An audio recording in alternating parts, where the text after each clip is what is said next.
আসসালামু আলাইকুম everyone, welcome back to my channel. আশা করছি সবাই ভালো আছেন। বিয়ে বাড়ির রোস্ট আমরা কম বেশি সবাই খুব পছন্দ করে থাকি। বিয়ে বাড়ির রোস্ট যেমন আমাদের কাছে অনেকটাই ফেমাস, ঠিক তেমনি আমার তৈরি চিকেন রোস্টও আমার ফ্যামিলির সদস্যদের কাছে অনেকটাই ফেমাস। সেই ফেমাস রেসিপিটি আপনাদের সাথে শেয়ার করব।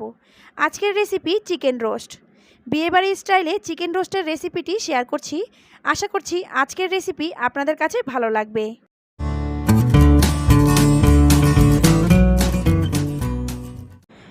চিকেন রোস্টের জন্য আমি কিছু চিকেন রোস্টের সাইজ করে কেটে নিয়েছি। আমি এখানে পাকিস্তানি চিকেনটা ব্যবহার করছি। আপনারা চাইলে ব্রয়লার মুরগি দিয়েও চিকেন রোস্ট তৈরি করতে পারেন। এবার আমি চিকেনটাকে কিছু মশলা দিয়ে ম্যারিনেশন করে নিচ্ছি। 1 টেবিল চামচ পরিমাণ দিয়ে দিয়েছি লবণ, 1 চা চামচ আদা দিয়ে দিয়েছি, 1 টুকরো লেবুর রস দিয়ে দিয়েছি, আর দিয়ে দিচ্ছি 1 টেবিল চামচ পরিমাণ টক দই।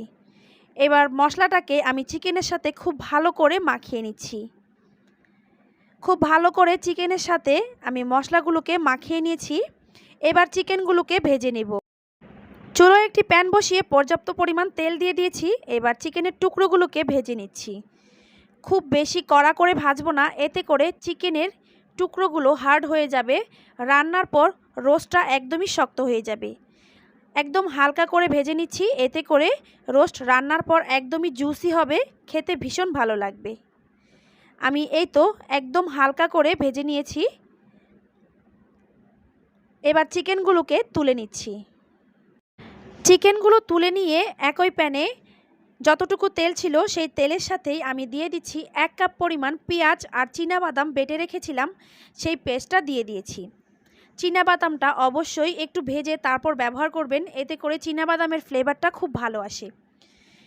পেঁয়াজ আর চীনাবাদামটাকে ভেজে নিয়েছি। এবার 1.5 টেবিল চামচ পরিমাণ দিয়ে দিচ্ছি আদা রসুন বাটা। আদা রসুন বাটাটাকেও আমি তেলের সাথে কিছুক্ষণ কষিয়ে নিয়েছি। এবার অ্যাড করে দিচ্ছি 1 টেবিল চামচ পরিমাণ লাল মরিচের গুঁড়ো, 1/2 কাপ দিয়ে দিচ্ছি টক দই। আমি টক দইটাকে পানি ঝরিয়ে তারপর অ্যাড করে দিয়েছি। 1 টেবিল চামচ পরিমাণ দিয়ে দিচ্ছি টমেটো সস। টমেটো সসটা দিয়ে খুব ভালো করে মশলাটা বেশ কিছুক্ষণ কষিয়ে নিব। যত ভালো করে কষাবেন আপনার রোস্টের টেস্টটা ততই ভালো আসবে। এবার স্বাদ মতো লবণ দিয়ে দিচ্ছি, আর দিয়ে দিচ্ছি রাঁধুনি রেডি মিক্সের রোস্টের মশলা। আমি সব সময় এই রোস্টের মশলাটা দিয়েই চিকেন রোস্ট তৈরি করি, এতে করে ভীষণ ভালো হয় আর সবাই খুব পছন্দ করে। রোস্টের মশলাটা দিয়ে খুব ভালো করে বেশ কিছুক্ষণ সময় নিয়ে কষিয়ে নিয়েছি। তেলটা একদম উপরে উঠে এসেছে আর মশলাটাও ভাজা ভাজা হয়ে গেছে। এই পর্যায়ে অ্যাড করে দিচ্ছি ভেজে রাখা চিকেনগুলো দিয়ে আমি মশলার সাথে অনেকটা সময় নিয়ে কষিয়ে নিব। বেশ কিছুক্ষণ সময় নিয়ে মশলার সাথে চিকেনগুলোকে কষিয়ে নিয়েছি। এবার আমি চিকেনটা সেদ্ধ হওয়ার জন্য অ্যাড করে দিচ্ছি 1/2 কেজি দুধ। আমি 1/2 কেজি গরুর দুধ ব্যবহার করছি। আপনারা চাইলে পাউডার মিল্কটাও ব্যবহার করতে পারেন অথবা পানিতেও সিদ্ধ করে নিতে পারেন।